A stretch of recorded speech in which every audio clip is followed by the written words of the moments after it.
But the talking point memo is important this evening, the release of the hostages in Gaza.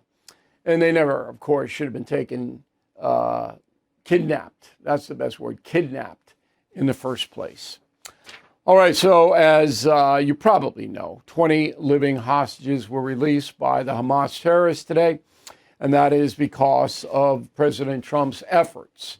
I think almost everybody understands that Joe Biden, and I'm not just picking on him, and I don't think Barack Obama or even George W. Bush could have gotten these hostages out.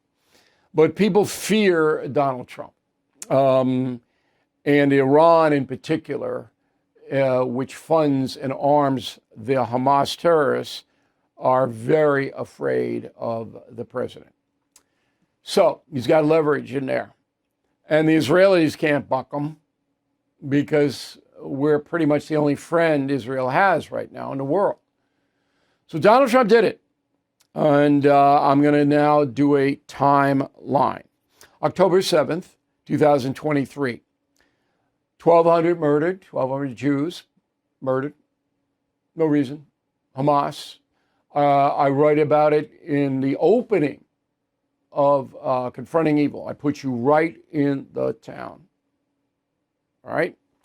And 251 people were kidnapped by Hamas on that day.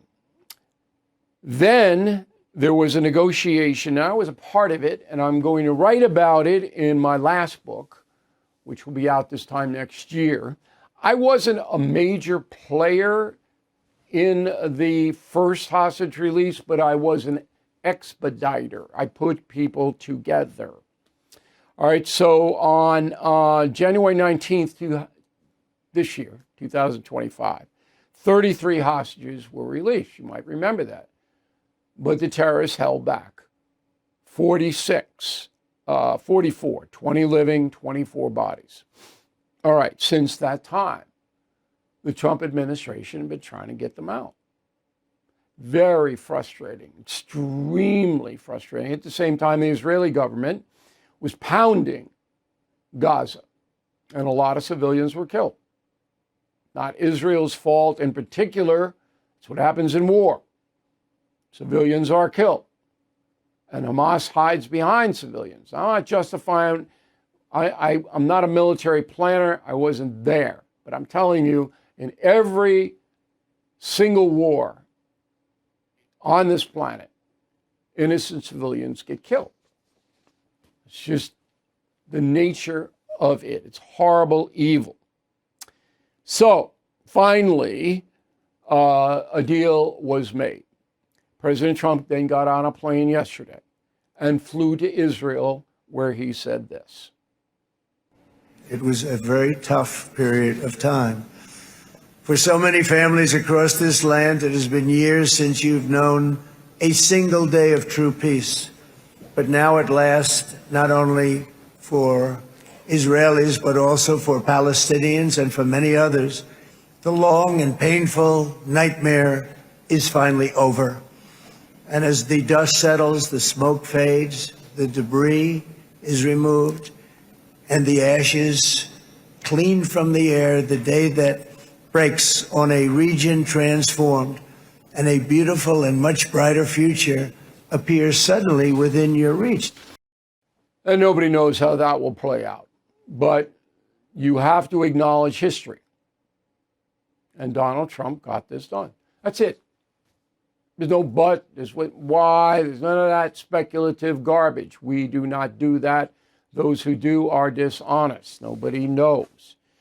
So after speaking to the Israeli parliament, Donald Trump then got on Air Force One and went to Egypt. Roll the tape. Sir, what will Egypt's role play in the peace process here? He played a very important role, and they had a very important role with Hamas. In fact, the general was right here, was very instrumental because Hamas respects this country and they respect the leadership of Egypt.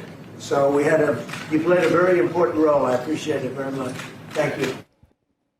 Now, the important role is true, but it's not just Egypt. Qatar, Saudi Arabia, the Arab Street, as they call it, we're all in President Trump's camp to tamp down Hamas. Two reasons. Iran, which is loathed by most Arabs, remember the Iranians are Persians, not Arabs, okay, is on the slide.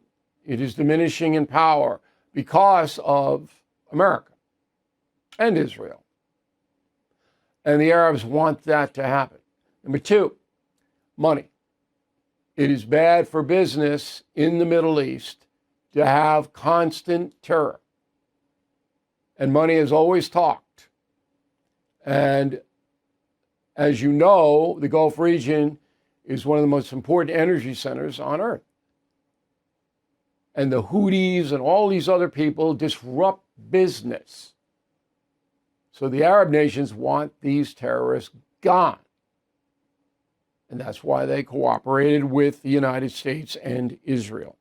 Homeowners, when is the last time you checked on your home title? If your answer is never, then this is for you. Scammers are stealing titles, and your equity is a target. Criminals forge your signature. Just like that, your home title can be transferred out of your name. That's why I partnered up with Home Title Lock, so you can find out today if you're already a victim.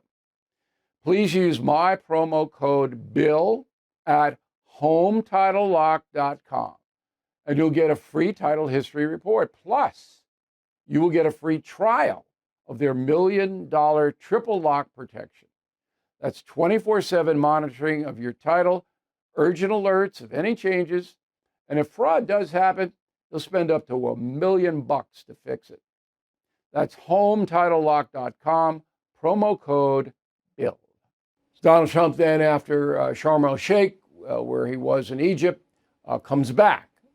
Those are basically a round trip in less than 24 hours. Crazy. Middle East is 7 hours ahead of East Coast time. But the president will be back tonight. And I don't know how a man does it, tell you the truth. I think I do more than it, but he does, so it makes me look like I'm comatose. Anyway, here's an interesting couple of reactions. So I have been told by reliable sources, and I usually don't use anonymous sources, so I'm not vouching for this. But I'm just telling you what I've been told, that CNN talent, air talent, was ordered not to hammer Trump on this situation. Ordered. Okay. So they were all ready to go, and the MS people, they're out in the middle of nowhere. The View on ABC was also told to tone it down. But CNN, those orders went out. That's why you didn't see bashing there. So a couple of days ago, President Obama went on some kind of podcast or something and, didn't give Trump credit for bringing this hostage thing to a temporary close. Obama didn't do that. So one of Obama's best allies in the media is a woman named Abby Phillip on CNN. Roll it. Honestly, it's not unfair to say if President Obama's going to write a whole post about a peace deal, maybe he should acknowledge the president that brokered it. Okay. But that was not organic, as they say, ordered. Now, the hate Trump press, what they do is deflect. You didn't have a real lot of coverage over the weekend about this. And we'll play you some of the coverage that would take place. It was, all right, let's just move along. Let's get by this. It's a victory for Trump. We don't want to dwell on it. Okay, that's what the hate Trump press did, the networks and all that. There were, though, people who went out and tried to make Trump look bad, even though he succeeded. Roll it. Donald Trump is often criticized for behaving like a bully on the world stage, but that is exactly what allowed him to get this deal done, how he was able to railroad Benjamin Netanyahu into signing up to a deal that other American presidents could not and probably would not have been able to get him to agree to. Yeah, but you don't have to use the word bully because that's not what he is. All right? What Trump is a strong man. And I write about that in my column on Sunday. If you didn't read the column on BillO'Reilly.com, okay, about how Trump is governing as opposed to Andrew Jackson, Teddy Roosevelt, it's the same thing. It's not a bully. A bully comes in and kicks defenseless people in the mouth. Hamas not defenseless, lady. They're the killers, the murderers. Got it? Go back to London and tell everybody. Ooh, dishonesty is staggering. All right, summing up, it's a big victory for Donald Trump. And I'm going to get into it a little bit more, but I want to get down to D.C. tomorrow and kind of talk to, I have a whole bunch of high-level meetings scheduled. And then I'll come back. But this links in to Putin and China, this Hamas thing. And that's what I'm working on now. Okay. So just so you know, we're going to be exceedingly busy in D.C. But it's worth it. And that's a memo.